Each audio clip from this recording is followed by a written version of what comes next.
Let's get it rolling on the Big 12 football power rankings for Week 7. I'm Pete Mundo on HeartlandCollegeSports.com. Welcome in as we do this every single week. We take you from worst to first in the Big 12 when it comes to the power rankings around the league. Thanks for joining us, YouTube, Facebook Live, on the podcast. You know what to do, but I got to remind you anyway, because that's how it works.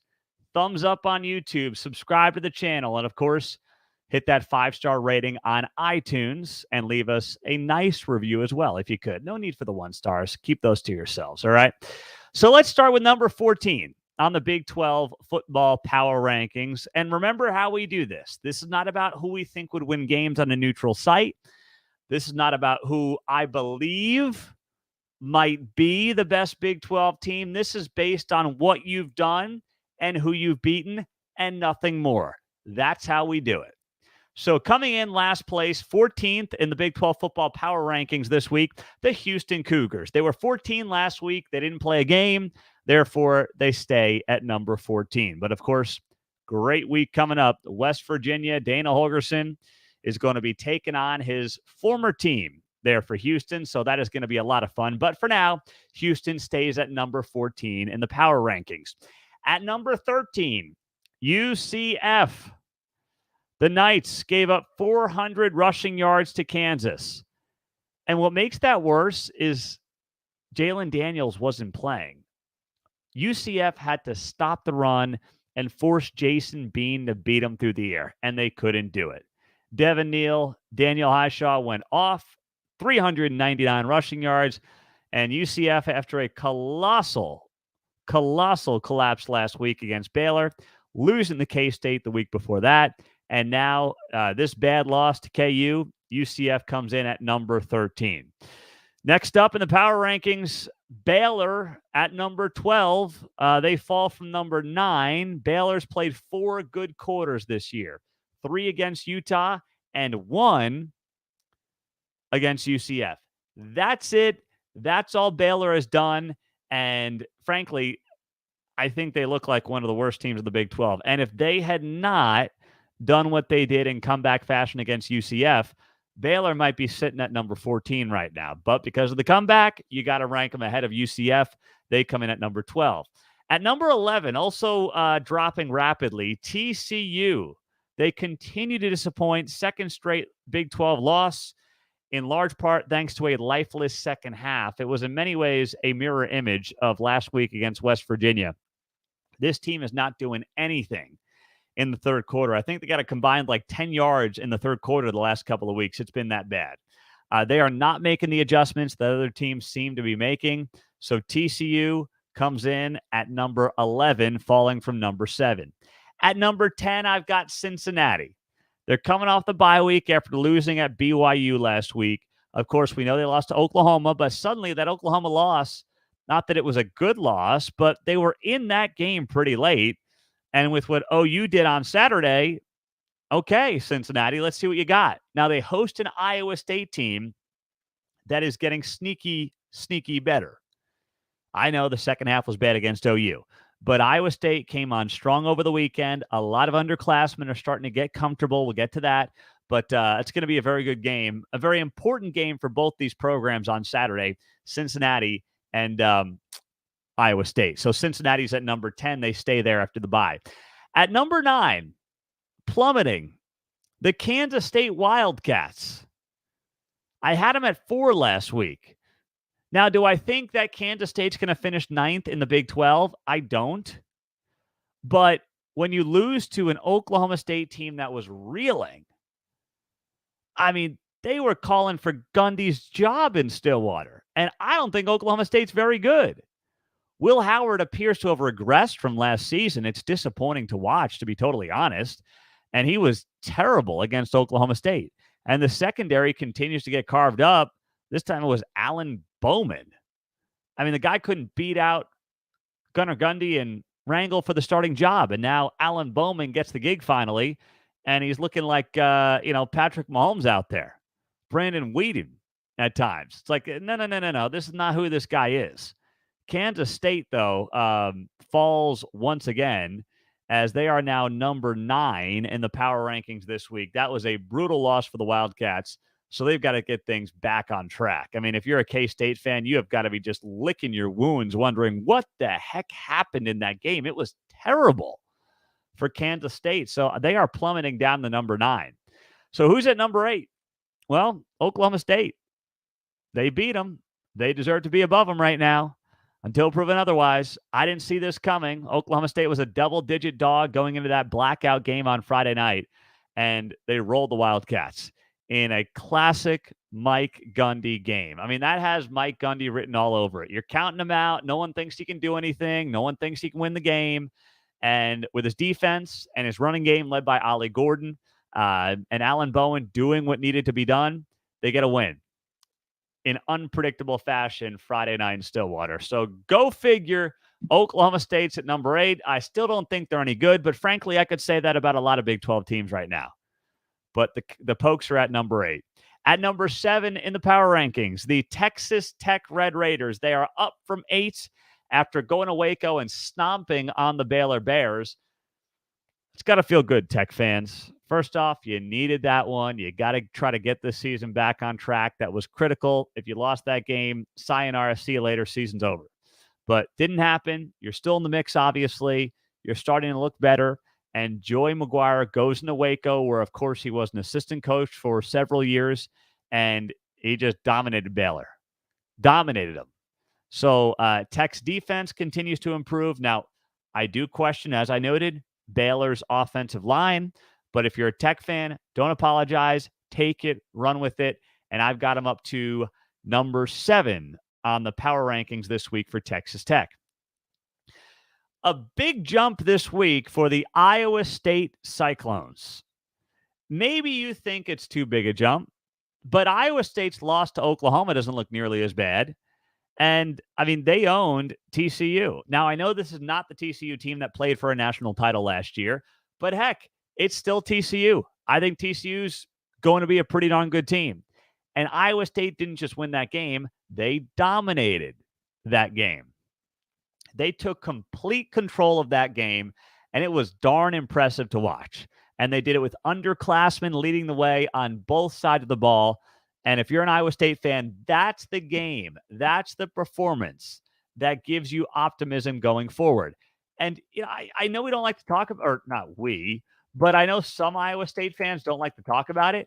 But it's like, can we just also look at this team and say, hey, they are right now 2-1 in Big 12 play? Like, can we sit here and just talk about that?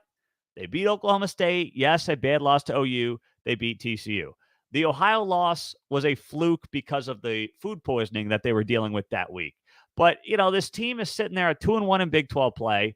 They're 3-3 overall. They probably should be 4-2 right now. And no one's talking about Matt Campbell and the way some people want to talk about him if they're sitting there at 4-2 with a bunch of underclassmen leading the way at a developmental program. Let's not forget that about Iowa State here. Shish. So I've got Iowa State at number 6. Moving up from 6 to 5 this week, they didn't play, but BYU. They get a bump after what happened above them in week 6. That's really what this is about. So BYU gets a bump, but BYU has got to beat TCU this week. TCU is a reeling team right now, and frankly, the new 4 need this. None of the new 4 schools have beaten a Big 12 school, an old Big 12 school, whatever you want to call it. The only one that has a win right now is BYU. That's it. They're the only ones. And when you look at it, and by the way, the BYU win is over one of the other ones, Cincinnati. So it is not looking good right now for those new 4.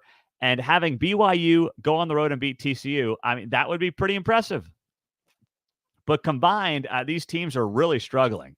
They're 1-8 between the 4 of them. So BYU goes to TCU, gets some win that puts some respect, at least on the Cougars' name, if nothing else.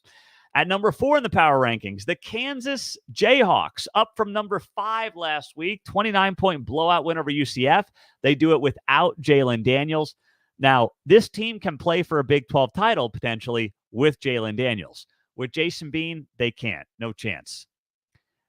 I don't care what Lance Leipold says. I don't care what the biggest fanboy in Lawrence tells you. This team is not going to be in a position to play for a Big 12 championship unless Jalen Daniels gets that back situation figured out. There's no other way for it possibly to happen outside of getting Jalen Daniels back healthy consistently, and not this week to week, how's Jalen feel when he wakes up on a Saturday morning? Because that's kind of where we're at right now, and that's frankly too bad. But I've got KU at number 4. At number 3, West Virginia. They were 3 last week. They had a bye. I see no reason to move them off of 3 right now. So the Mountaineers staying steady at number 3. There are only 2 undefeated teams in the Big 12 in conference play, and West Virginia is one of them. If I told you we would be sitting here on October 9th and there would be 2 undefeated teams in conference play, and I told you one of them was the Mountaineers, you would laugh me out of this show. And by the way, you'd have a right to. But that's why you play the games, right? As Herm Edwards famously said, that's why you play the games. And here we are, October 9th, and, you've got, first half of October, and you've got West Virginia as one of only 2 undefeated Big 12 teams in conference play. You cannot predict the sport of college football. It is, for the most part, in large part, especially the Big 12, very difficult to do. At number 2, the Texas Longhorns. They fall out of the number 1 spot after losing to Oklahoma. Where do you start? First and goal, stop 4 times, including at the 1-yard line. Ouch. Now, Texas can still achieve its goal of winning out and making the college football playoff. They've beaten Alabama. That is worth something, clearly, and that's going to go a long way for them. If they win out and they beat OU in a rematch of the Big 12 title game or whoever, they will be in the playoff, and they should be in the playoff. The non-conference matters. So Texas at number 2 in the power rankings this week. And last but not least, at number 1, a new number 1, the Oklahoma Sooners up from number 2. There was never a doubt, right? OU beating Texas in the Red River rivalry, and the Sooners come in at number 1 in the power rankings this week. Hey, I know OU fans want to rag on me and say, we told you, we told you, we told you. And I said about Oklahoma all season long, I think they're really good. I just want to see better competition. That's what I want to see. Better competition. And we finally got significantly better competition, and they beat Texas in an incredible game, and it was an all-time Red River shootout on Saturday. So OU takes the cake at number 1, and Dylan Gabriel is flying up the Heisman odds ranking charts all over Vegas. So well-deserved. Those are your Big 12 power rankings this week here on Heartland College Sports. I'm Pete Mundo. Travis says, I need to put money on Pete turning 2 signs right side up. It's the only way I'm going to cry myself to sleep when it happens. I did say, for those of you who watch on YouTube, that I have right now a horns down sign and the Oklahoma sign both flipped upside down. Just a little fun. But if they end up playing each other in a Big 12 title game, I will end up flipping those signs right side up out of respect. And I do have respect, but you guys know I got to have a little bit of fun here. I got to tweak a little bit here. You know that, right? So, good stuff here. Thanks for joining us. If you're on YouTube, thumbs up if you would on the video, by the way. And also hit that subscribe button on the channel. Follow us on Instagram, on Twitter, on Facebook. Share the video on Facebook. And also, don't be afraid on the podcast. Leave that 5-star rating and review. We've got the Heartland College Sports Koozie coming your way when you send me a screenshot of your rating and review to Pete Mundo, MUNDO, at heartlandcollegesports.com. So here on Heartland College Sports, I'm Pete Mundo. I want to address what's going on with Gonzaga. There was a new report from Brett McMurphy that came down on Monday that says the Big 12 is seriously interested in adding Gonzaga and is seriously considering adding Gonzaga. Let me just say this. Count me out. I want no part of Gonzaga. I looked this up. Spokane, Washington is 770 miles away from Provo, Utah, which is probably the closest school they're going to have in the Big 12. That's almost the same length as Lawrence, Kansas to Morgantown, West Virginia. It's off a little bit, but it's in the similar ballpark. Now, I know that we don't care about travel anymore. Hell, Stanford's going to be in the ACC, right? So we don't care about that. It's all meaningless. Geography has no purpose. But if you're going to do that, if you're going to throw geography out the window, it better be for a darn good reason. And I don't think Gonzaga is a darn good reason. I don't. What is Gonzaga basketball without Mark Few? Can somebody tell me? What happens if Mark Few decides tomorrow that he wins the Powerball that's $1.5 billion? Not that Mark Few needs any more money. I mean, the guy's doing fine. But if Mark Few hits the Powerball and he's like, you know what? Screw this. I'm going to buy an island or something. I'm out. What is Gonzaga basketball? I don't think it's much. Do you? I mean, yeah, it's had a nice run under Mark Few. Is it an all-time program? Is it a program that is guarantees to sustain itself for the foreseeable future? I don't think it is. I have never been a proponent of the Big 12 seriously looking at Gonzaga. Now, I get why Brett Yormark is doing it. I completely understand why Brett Yormark says to himself, you know what? We can't compete with the SEC in basketball or in football, but if we can create the super conference of basketball, then you know what? Let's do it. And let's build up our basketball clientele, so to speak. And then we've got more negotiating chips when we go to market around 2030 with our next contract. And we can split football from basketball, and we're off to the races. I get it. But Gonzaga is not that program. By the way, how old is Mark Few going to be then? 67 years old. Mark Few is 60 right now. Do we think that Mark Few is going to be Jim Boeheim doing this till he's 80? I don't know, but I'm not going to mortgage my future on hoping Mark Few wants to coach basketball at Gonzaga for the next 10 years. I don't want to do that because I don't know what Gonzaga is if Mark Few leaves. I also don't know what Gonzaga is in a major power conference. How many times does Gonzaga soil itself in March Madness when they play real competition and they're not fluffing it up in the West Coast Conference all day? I mean, they have been ripe to get picked off as, frankly, an overrated seed. Those are facts. Never mind, you put them in the Big 12. Here's what Gonzaga does in the Big 12. Gonzaga comes to the Big 12, and Gonzaga, I'd say there's 18 conference games. Gonzaga goes somewhere between 12-6 and 8-10 every year. And they're okay. And maybe they get to March Madness. But here's the other thing. In the Big 12, they are not a 1, 2, 3 seed, right? Because the Big 12 is so much deeper that suddenly then Gonzaga is looking at a 5, 6, 7, 8 seed playing game. Who knows? And then Gonzaga's not Gonzaga. I hate to sound ridiculous when I say that, but it's true. Gonzaga is not Gonzaga in the Big 12. That's it. End of conversation. And without Mark Few, I am in no way convinced Gonzaga could even maintain what Gonzaga has become. So I don't get this for the life of me. I don't understand it. I think Brett Yormark has done incredible things for this conference. I think he is the commissioner that this league needed at the absolute perfect time. But when I saw this report from Brett McMurphy that Yormark's continuing to push Gonzaga and the presidents are at least open to continuing the conversation, I'm like, why?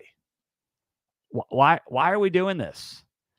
Seth Davis also had it, by the way. Seth Davis had it first. I want to give him credit where it's due. That he said Yormark presented his case at last week's Big 12 meetings in Dallas.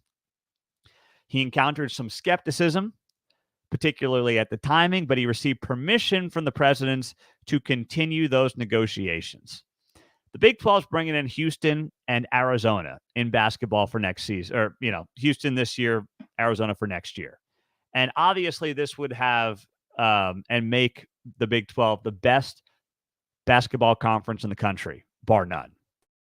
But do you really need Gonzaga? And then, by the way, they'd also potentially join for baseball, women's soccer, volleyball, men's and women's tennis. Does that make a lot of sense to you? Geez, I can't wait for Oklahoma State to ship its men and women's tennis team 1,200 miles to the Pacific Northwest for Gonzaga. Once again, for Oregon, for Washington, sure, let's have the conversation. To add Gonzaga, a basketball-only school that will no longer have the chops or have the aura of what Gonzaga basketball has become in the Big 12, no thanks. No thanks. Count me out. I don't get it. All right. So what do we have here? Travis writes, we need to pump the brakes on adding teams for a little bit.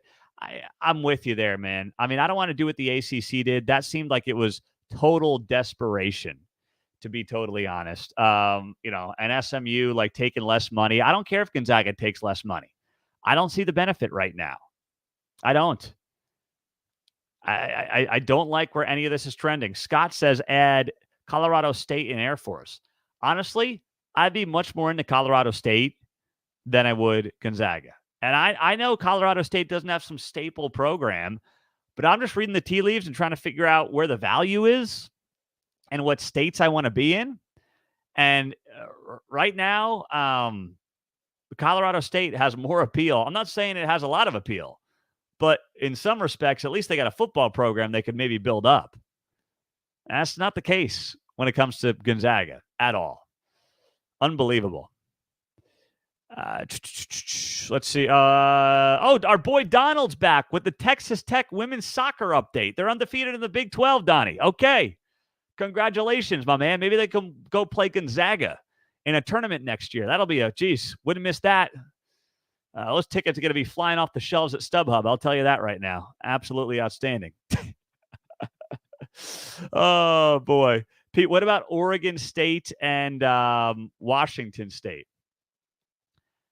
Well, hey, if Brett Yormark insists on expanding, yeah, I'm far more interested in Washington State and Oregon State than I am in Gonzaga, a basketball-only school that brings nothing to the table and is, a Mark Few decision away from, I don't want to say being irrelevant, but certainly not being Gonzaga, the whole point of adding them.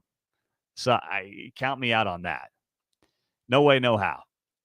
What else do we have here on the text line or on YouTube? Pete, I'm feeling good about Texas Tech the rest of the season. They're certainly looking better. I'll give you that much right now. But when you look at Texas Tech, you got to say to yourself, okay, this K-State game is crucial. The loser of this K-State-Texas Tech game can officially qualify their season as a disappointment, right? These are the two teams I had playing for a Big 12 title, by the way. And if one of them loses, not if, but when one of them loses, that team's season is officially going to be a disappointment. K-State's right now 3-2. If they fall to 3-3, forget it. If Texas Tech falls to 3-4 with a loss, forget it.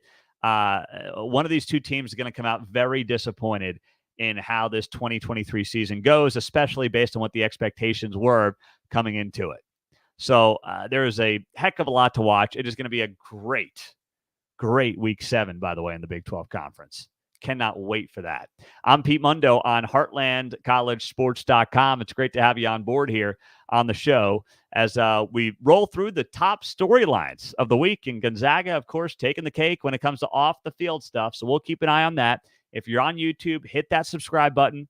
Of course, give us a thumbs up on the video before you head out. That's a great way to help this show continue to grow. And that's because of you adding hundreds of subscribers every single week at Heartland College Sports. So thank you. And last but not least, grab one of those koozies, baby. The Heartland College Sports koozie. Leave a 5-star rating and review on iTunes. Send me a screenshot to Pete Mundo, Mundo, at heartlandcollegesports.com. We so appreciate you guys. Thank you for being a part of the show. And we'll talk to you soon on Heartland College Sports. Take care. See you later.